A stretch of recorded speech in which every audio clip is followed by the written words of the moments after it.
Hello दोस्तों, मेरा नाम है प्रीतेश। तो कैसे हैं आप सब? मैं आशा करता हूँ कि आप सब अच्छे होंगे।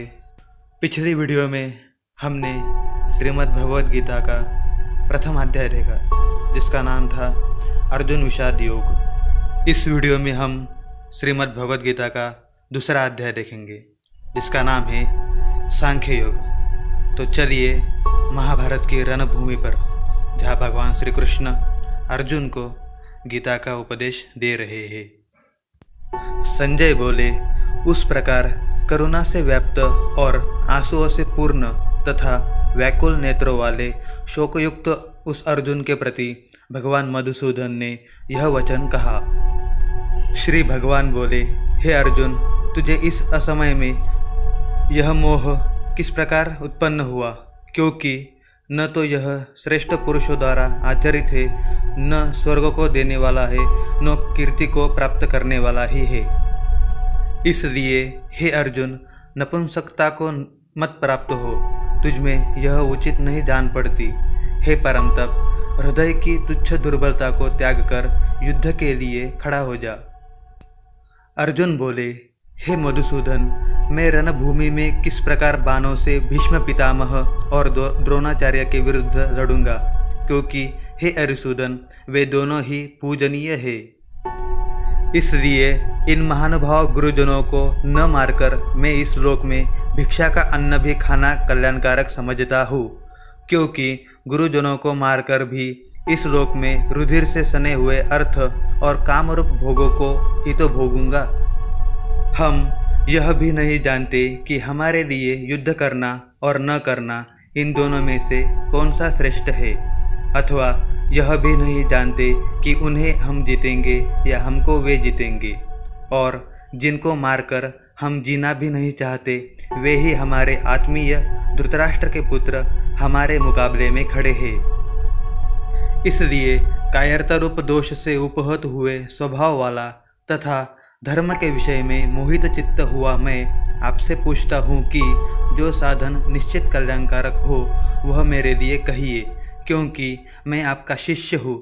इसलिए आपके शरण हुए मुझको शिक्षा दीजिए, क्योंकि भूमि में निष्कंटक धन धान्य संपन्न राज्य को और देवताओं के स्वामित्व को प्राप्त होकर भी मैं उस उपाय को नहीं देखता हूँ जो मेरी इंद्रियों को सुखाने वाले शोक को दूर कर सके।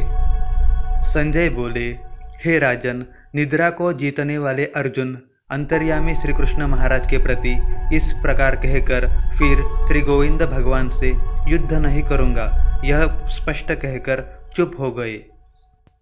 हे भरतवंशी धृतराष्ट्र, अंतर्यामी श्री कृष्ण महाराज दोनों सेनाओं के बीच में शोक करते हुए उस अर्जुन को हंसते हुए से यह वचन बोले।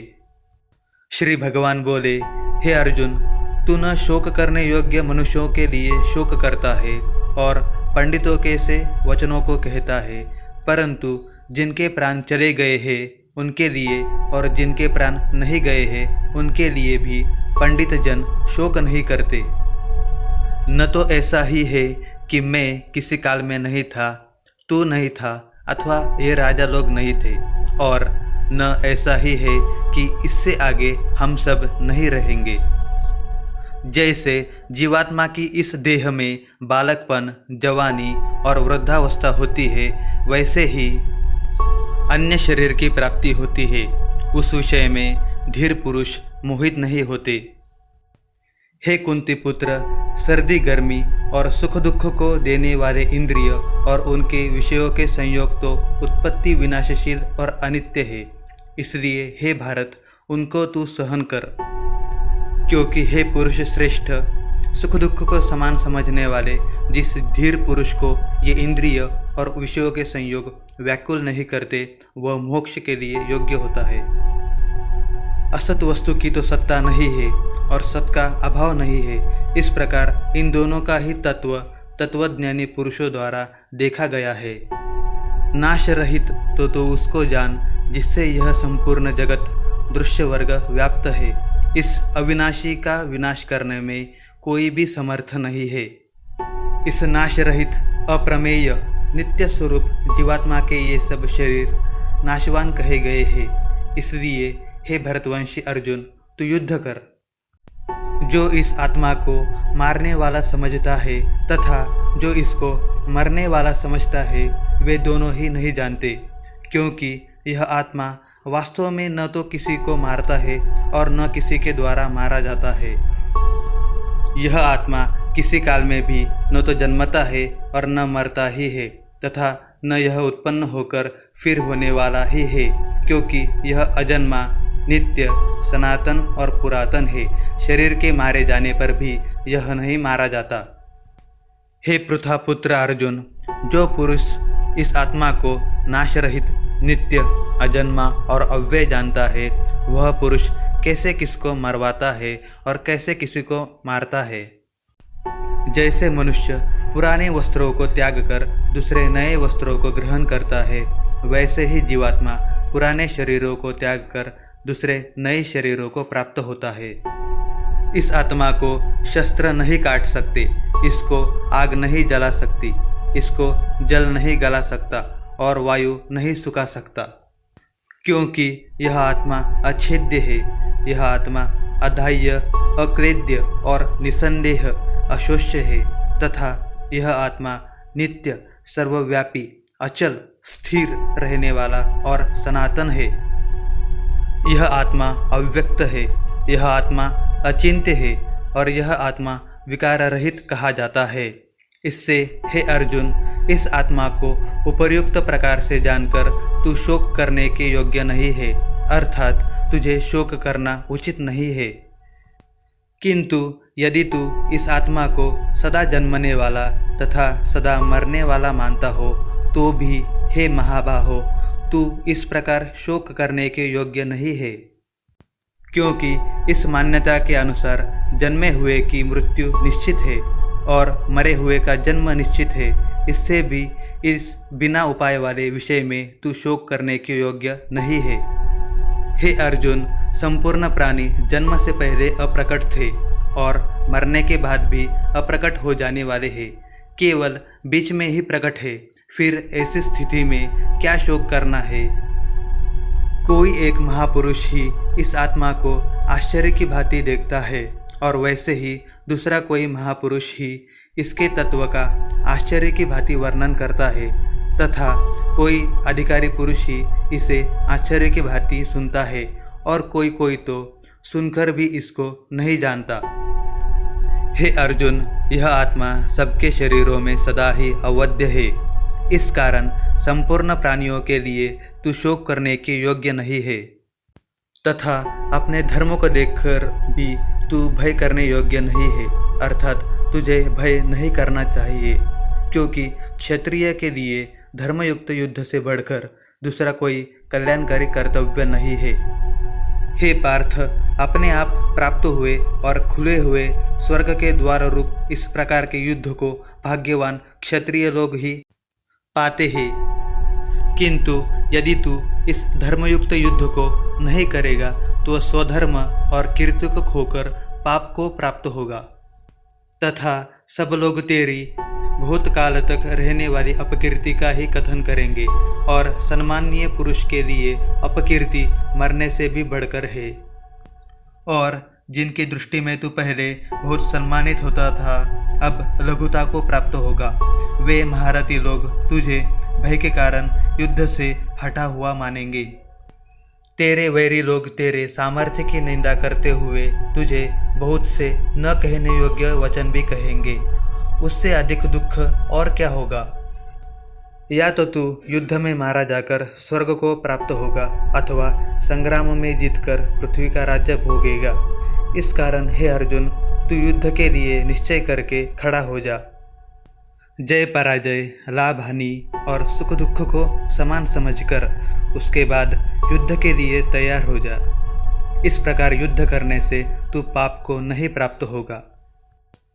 हे पार्थ, यह समत्व बुद्धि योग तेरे लिए ज्ञान योग के विषय में कही गई और अब तू इसको कर्म योग के विषय में सुन। जिस बुद्धि से युक्त हुआ तू कर्मों के बंधन को भली भांति त्याग देगा, अर्थात सर्वथा नष्ट कर डालेगा। इस कर्मयोग में आरंभ का अर्थात बीज का नाश नहीं है और उल्टा फलरूप दोष भी नहीं है, बल्कि इस कर्मयोग रूप धर्म का थोड़ा सा भी साधन जन्म मृत्यु रूप महान भय से रक्षा कर लेता है। हे अर्जुन, इस कर्मयोग में निश्चयात्मिका बुद्धि एक ही होती है, किंतु अस्थिर विचार वाले विवेकहीन सकाम मनुष्यों की बुद्धियाँ निश्चय ही बहुत भेदों वाली और अनंत होती है। हे अर्जुन, जो भोगों में तन्मय हो रहे हैं, जो कर्मफल के प्रशंसक वेद वाक्यों में ही प्रीति रखते हैं, जिनकी बुद्धि में स्वर्ग ही परम प्राप्य वस्तु है और जो स्वर्ग से बढ़कर दूसरी कोई वस्तु ही नहीं है, ऐसा कहने वाले वे अविवेकी जन इस प्रकार की जिस पुष्पित अर्थात दिखाऊ शोभायुक्त वाणी को कहा करते हैं, जो कि जन्मरूप कर्मफल देने वाली एवं भोग तथा ऐश्वर्य की प्राप्ति के लिए नाना प्रकार की बहुत सी क्रियाओं का वर्णन करने वाली है, उस वाणी द्वारा जिनका चित्त हर लिया गया है, जो भोग और ऐश्वर्य में अत्यंत आसक्त है, उन पुरुषों की परमात्मा में निश्चयात्मिका बुद्धि नहीं होती। हे अर्जुन, वेद उपर्युक्त प्रकार से तीनों गुणों के कार्य रूप समस्त भोगों एवं उनके साधनों का प्रतिपादन करने वाले हैं। इसलिए तू उन भोगों एवं उनके साधनों में आसक्तिहीन, हर्ष शोकादि द्वंद्वों से रहित, नित्य वस्तु परमात्मा में स्थित, योगक्षेम को न चाहने वाले और स्वाधीन अंतःकरण वाला हो।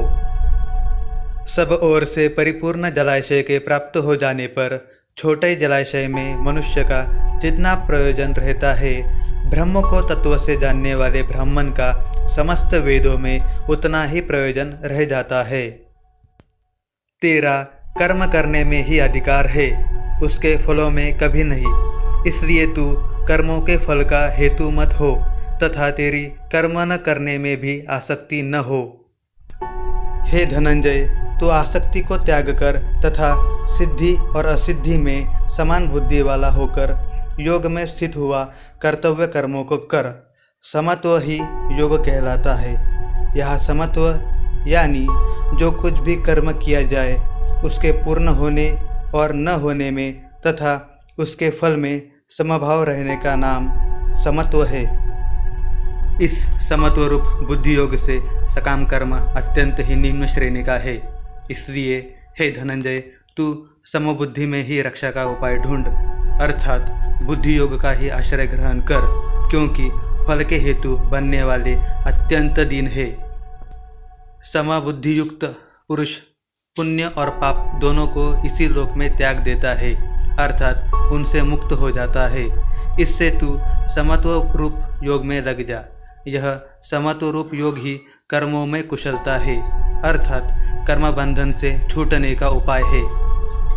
क्योंकि समबुद्धि से युक्त ज्ञानी जन कर्मों से उत्पन्न होने वाले फल को त्याग कर जन्मरूप बंधन से मुक्त हो निर्विकार परम पद को प्राप्त हो जाते हैं। जिस काल में तेरी बुद्धि मोहरूप दलदल को भली भांति पार कर जाएगी, उस समय तू सुने हुए और सुनने में आने वाले इस लोक और परलोक संबंधी सभी भोगों से वैराग्य को प्राप्त हो जाएगा।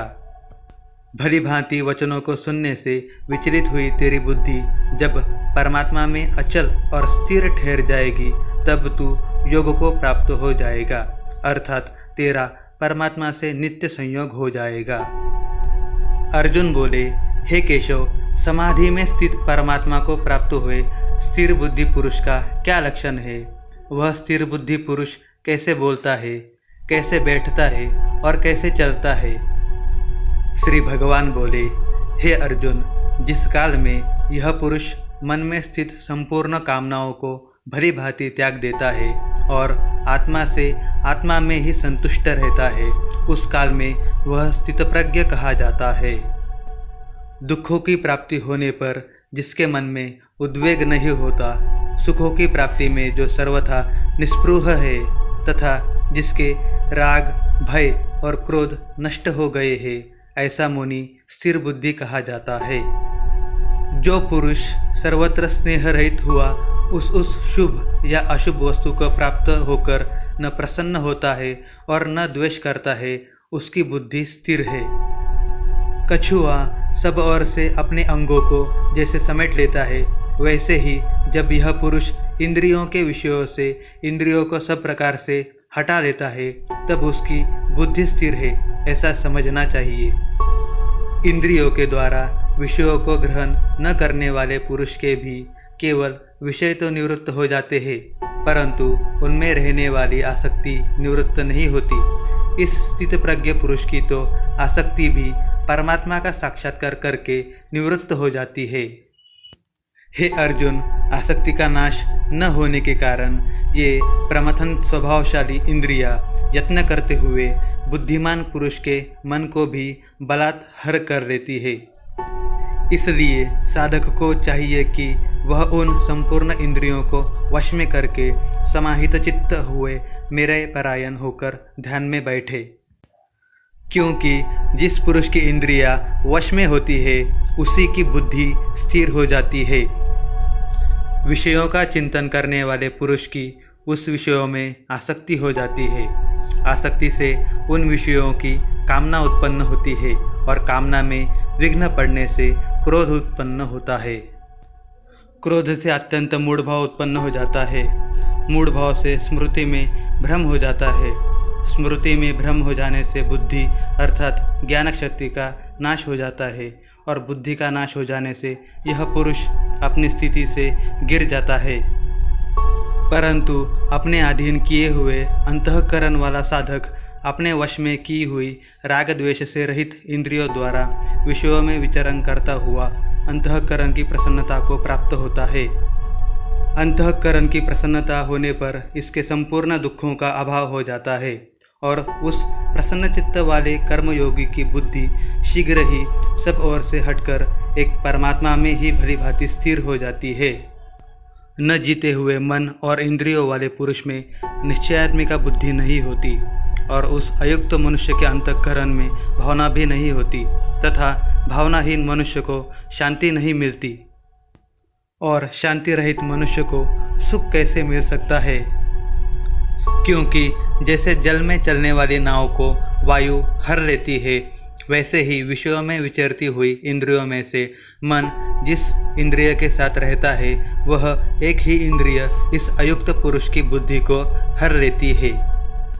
इसलिए हे महाबाहो, जिस पुरुष की इंद्रियों के विषयों से सब प्रकार निग्रह की हुई है उसी की बुद्धि स्थिर है। संपूर्ण प्राणियों के लिए जो रात्रि के समान है, उस नित्य ज्ञान स्वरूप परमानंद की प्राप्ति में स्थित प्रज्ञ योगी जागता है और जिस नाशवान सांसारिक सुख की प्राप्ति में सब प्राणी जागते हैं, परमात्मा के तत्व को जानने वाले मुनि के लिए वह रात्रि के समान है।